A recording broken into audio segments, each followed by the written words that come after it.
Bajo tu manto es un programa conducido por el padre Roberto Figueroa, mensajero de la Virgen de Guadalupe, quien transmite desde Monterrey, México, todos los mensajes relacionados con nuestra morenita del Tepeyac. Regresamos aquí a tu programa Bajo tu manto y estamos hablando acerca de esta letanía lauretana, reina de los patriarcas. Y nos faltaba el aspecto de la bendición. Dios le promete a Abraham la bendición. Esto será fundamental porque la prosperidad está en eso, en la bendición.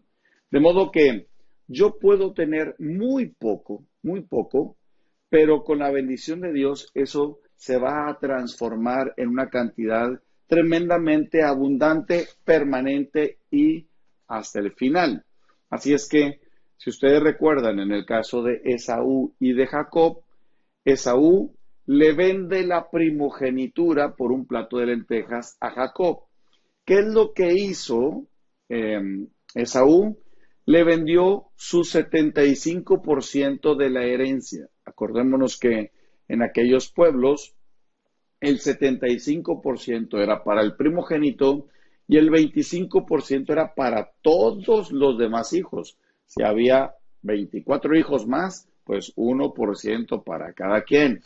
Acuérdense de aquel caso en que se presenta un muchacho con Jesús. Señor, dile a mi hermano que me dé la parte de la herencia que me toca.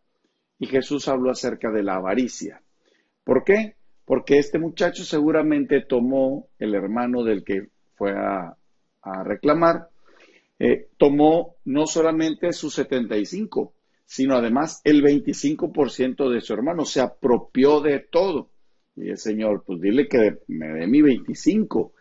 Bueno, pues en aquel entonces lo que vendió Esaú fue sus 75 y dice, pues mira, no hay problema. Con que me quede con unos cuantos chivitos, con unas cuantas cositas, un pedacito de terreno, pero contando con la bendición, en ese caso de Isaac, contando con la bendición de papá, que ellos eran nietos de Abraham, contando con la bendición de papá, será suficiente. Sin embargo, pues lo que hace Jacob es robarle la bendición a su hermano Esaú, y por eso pues se queda no solamente con el 75, sino con, pues prácticamente se queda con todo. Pues lo importante, más que la posesión, era la bendición. Y lo que hace Abraham es recibir tierra, descendencia y bendición como promesa. Pero ninguna se iba cumpliendo. Incluso en la bendición, pues vemos como en la teofanía de Mambré, lo que hace el Señor, primero es, anuncia el nacimiento de un hijo, pero de Sara, ya no de una esclava, sino de Sara. Y es como ríe Sara y por eso le ponen al hijo Isaac, sonrisa de Dios o Dios sonríe. Pues Abraham, en esa amistad con el Señor, se le es revelado que Sodoma y Gomorra serán destruidas porque los pecados claman al cielo. Ahí se encuentra Lot. Dios salvará a Lot, pero Abraham interviene diciendo, Señor, si hubiera 50 justos, ¿se acuerdan de ese pasaje? 50, bueno, en atención a esos 50. Bueno, menos 5, 45, Señor, yo me he atrevido a hablar que soy polvo y ceniza. Y si hubiera 40, pues en atención es 40, no lo haré. 30, 20, Señor, última y nos vamos. 10. Bueno, en atención esos 10 no destruiré. Pero ni siquiera 10. Los únicos que estaban fieles eran Lot, la esposa y las 2 hijas. Son 4, no se cumplen los 10.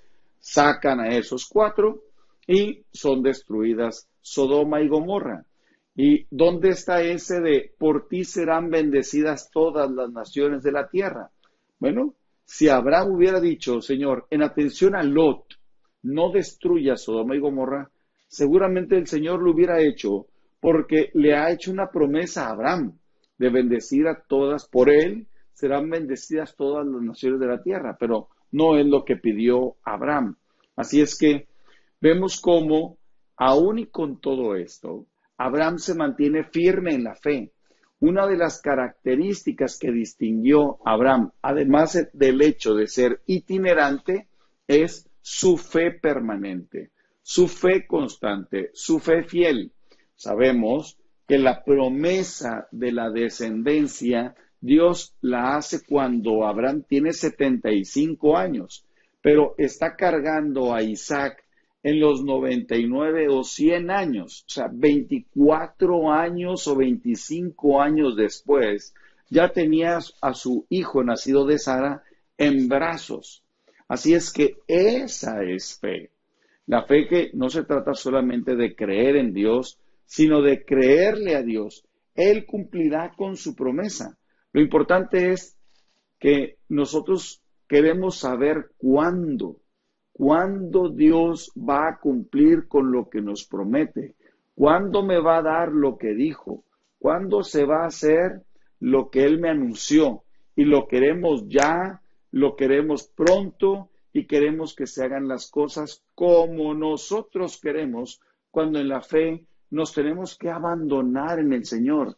Es cuando Él diga, es como Él diga, es en el momento en el que Él lo diga. Así es que es nuestro abandono en las manos de Dios nuestro Señor, como lo hizo precisamente este gran patriarca Abraham, que creyó y que esperó contra toda esperanza. Y viene todavía el sacrificio de Isaac. Dios después le pide que sacrifique a su hijo Isaac y él no pone ningún pero, inmediatamente obedece. Por eso es modelo de fe, porque él obedece.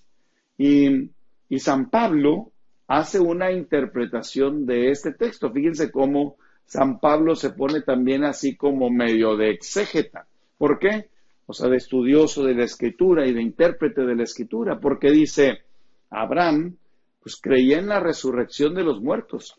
Si este es mi único hijo, esa es la conclusión que saca San Pablo. Si este es mi único hijo y Dios me pide que lo mate, o sea, que lo sacrifique, pues él lo tiene que regresar a la vida. ¿Por qué? Pues porque si no, ¿cómo se va a cumplir la descendencia tan grande como las estrellas del cielo y la arena del mar si estoy matando a mi descendiente? Él tendrá que resucitar. Y además me dice que no se trata de la descendencia venida por una esclava, sino por mi esposa, que es Sara, y ese es el único hijo que tenemos. Así es que es la interpretación que da el apóstol San Pablo, pero también lo que vemos es ese abandono de parte de Abraham en las manos de Dios para no hacer lo que yo quiero, sino hacer lo que Dios quiere. Aquello que dirá San Pedro, primero obedecer a Dios antes que a los hombres.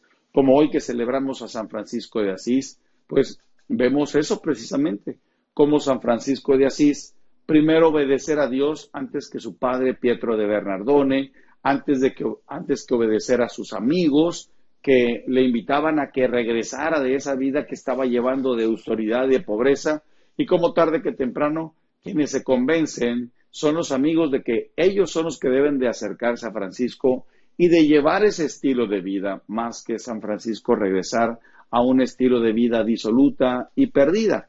Pues Abraham es ese ejemplo de itinerancia. Dios le pide que se ponga en camino. Sal de tu tierra y ve a la tierra que yo te voy a mostrar.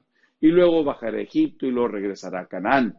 Como también en el Génesis capítulo, creo que 17, por ahí es, del Génesis, camina en mi presencia y séme fiel. Entonces, camina y sé fiel. Son los dos aspectos que aparecen principalmente en Abraham. Itinerancia y fidelidad. O sea, una fe permanente, una fe de confianza, una fe con seguridad, en donde yo sé que Dios me va a dar las cosas que Él me prometió. No sé cuándo vaya a dar, no sé cuándo me lo vaya a regalar, pero de que lo va a hacer, lo va a hacer. De eso estoy convencido. Y por esto, Abraham viene a ser para nosotros un ejemplo de fe. No solamente Abraham, sino también Isaac, que es como una especie de repetición del patrón. Isaac es la figura más débil de los tres patriarcas. La figura más fuerte es Abraham y la otra figura será Jacob. La figura más débil de este patriarcado es Isaac. De él prácticamente solamente haremos comentarios, nos enfocaremos un poquito más a Jacob. Disfruta de este programa desde la aplicación de Guadalupe Radio. Descárgala sin costo y regístrate de manera sencilla para que no te pierdas del contenido completo y disfrutes más contenidos y mensajes de nuestra Madre del Tepeyac.